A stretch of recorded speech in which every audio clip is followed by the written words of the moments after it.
আসসালামু আলাইকুম বন্ধুরা, তোমরা সবাই কেমন আছো? আশা করি অনেক ভালো আছো। তো আমার গোসল টোসল সবই হয়ে আছে। তো এবারে আমি যাব রান্নার দিকে। তো আজকে আমি অন্য কিছু শেয়ার করব না। আজকে আমি শেয়ার করব হচ্ছে যারা চিকেন খায় না তারাও কিন্তু খাবে এই রেসিপিটা দেখলে। তো চলো বন্ধুরা দেখতে থাকো। তো কী কী লাগছে আমি সেগুলো সবই শেয়ার করে দিচ্ছি। তো এখানে চিকেন কিমা নিয়ে নিয়েছি, এখানে সিমলা, টমেটো আর আছে পেঁয়াজ, ধনেপাতা বেটে নিয়েছি, ধনেপাতা, কাঁচা লঙ্কা সব বেটে নিয়েছি, ওই যে আছে ওদিকে। আর আছে আদা রসুন, এগুলো লাগছে। একটু আদা রসুন একটু মিক্স করে দিচ্ছি আর একটু লবণ দিয়ে আর একটু সামান্য হলুদ দিয়ে ভালো করে কিমাটাকে মেখে নেব। এই যে সব কিছু একটু দিয়ে নিয়েছি, একটু কাশ্মীরি লাল লঙ্কার গুঁড়ো দিয়ে নিয়েছি। তো আর এখানে দিয়ে নিচ্ছি যেটা ধনেপাতা, কাঁচা লঙ্কা বেটে রেখেছিলাম, তো সেইগুলো তো সবই একটু ভালো করে আমি মাখিয়ে নিচ্ছি। এভাবে করে কিন্তু ভালো করে মাখিয়ে নিতে হবে। তো যারা চিকেন খায় না, তো গরুর মাংস খায়, তারাও কিন্তু এইটা খাবে। এভাবে করে রান্না করলে তো দিলে তো হাজব্যান্ডরা তো অবশ্যই পছন্দ করবে, খুবই ভালো হবে। আর এখানে তেল কড়াই নিয়ে নিয়েছি। তো এখানে ভালো করে তেলটা ফুটে গেলে তারপর আমি মাংসগুলো সব দিয়ে নেব। এখানে মাংসর যে গ্যাসটা থাকে সেটা মোটেও থাকবে না এরকম করে রান্না করার পর। তো আমার হাজব্যান্ড কিন্তু চিকেন খায় না। তো এই রান্নাটা যখন করলাম দেখলাম আমার হাজব্যান্ড তো চিকেন ভালোই খেলো। তো সেই জন্য বলছি বন্ধুরা, তো তোমরাও এভাবে করে কিন্তু হাজব্যান্ডদিকে চমকে দাও এরকম রেসিপিটা বানিয়ে। তো এখানে কড়াইতে তেল বসিয়ে দিয়েছি যেটাতে আমি রান্না করব। তো এখানে একটু তেলটা গরম হচ্ছে। আর তো চলো বন্ধুরা, তিনটে চুলায় কিন্তু একেবারেই কিন্তু বুক হয়ে গেছে। তো সব দিকেই কিন্তু রান্না চলছে, তিন দিকেই রান্না চলছে। তিন দিকে না রান্না করলে তো এতগুলো আনাজ হবেই না। তো সেই জন্য তিন দিকে চুলা জ্বলছে। তো সবই তো এটা ছোটোর দিকে একটু অল্প আছে, আমি এটা পেঁয়াজটা লাল করতে দিয়ে নিয়েছি। তো এরপর যেটা দিয়ে নেব, তো এখানে দিয়ে নিচ্ছি আমি এই যে এই সিমলাটা দিয়ে নেব। এটাটা যে কাঁচা একটা ফ্লেভার থাকে সেটা কিন্তু চলে যাবে একদম এই সিমলাটা দেওয়ার কারণে। একটু তেলেতে ভালো করে ভাজা ভাজা করে নিচ্ছি। তো আমি এমনভাবে রান্নাটা করেছি বন্ধুরা, কিন্তু আমার হাজব্যান্ড একটুও বুঝতে পারছে না যে টেস্টটা এত সুন্দর হয়েছে, খুব ভালো হয়েছে, টেস্ট একদম ওকে ছিল। তো আমার হাজব্যান্ড অনেক সুন্দর তৃপ্তি করে খেয়েছে, খুব ভালো করে খেয়েছে। এইভাবে করে রান্না করে বন্ধুরা কিন্তু হাজব্যান্ডদিকে চমকে দেওয়ার মতন একটা রান্না।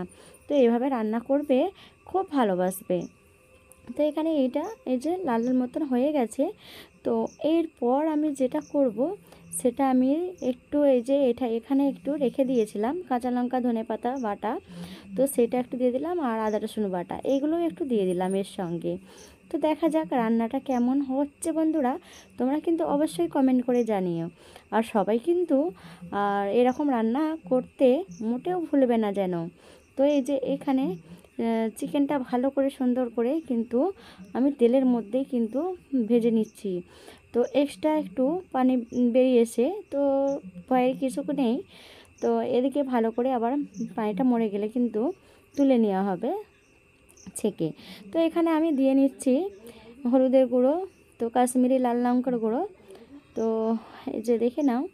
আর দিয়ে নিচ্ছি ধনিয়া গুঁড়ো, জিরে গুঁড়ো, সব কিছু আমি দিয়ে নিচ্ছি। বেশি অল্প মশলাতেই কিন্তু এটা রান্না হবে, বেশি মশলাও লাগবে না। তো তারপর আমি যেটা দেবো বন্ধুরা দেখে নাও, মশলাটা ভালো করে কষানো হয়ে গেছে, তেল ওপরের দিকে ছেড়ে দিয়েছে। তো তারপর আমি দিয়ে নিয়েছি লাল লাল টমেটো।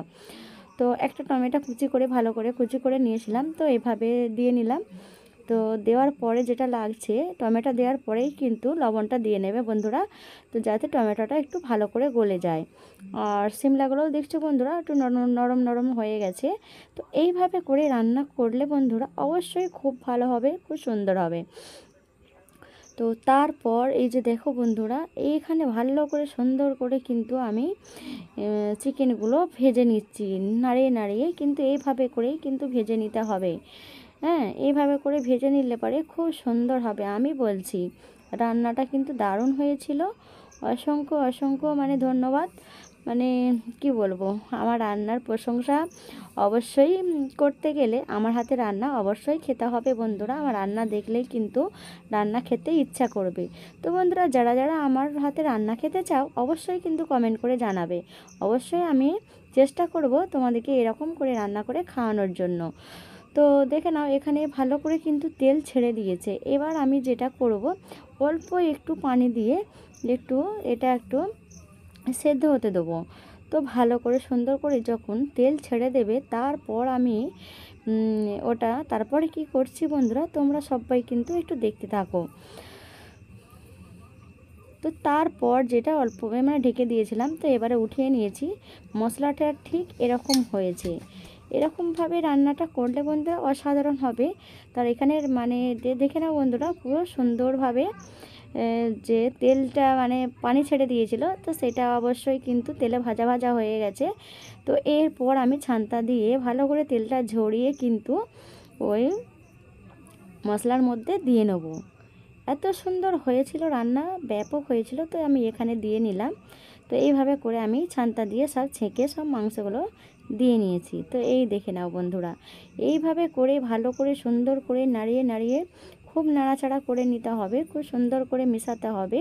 এই মশলাটা খুব ভালো করে মেশাতে হবে। তো তারপর যেটা দিচ্ছি বন্ধুরা, মানে গরম মশলা, সব কিছু জয়িত্রী গরম মশলা, মানে কাঠ, এলাচ, লবঙ্গ, সব কিছু যা ছিল মানে সাজিরা, সব কিছু একটু মিক্স করে দিয়ে নিলাম।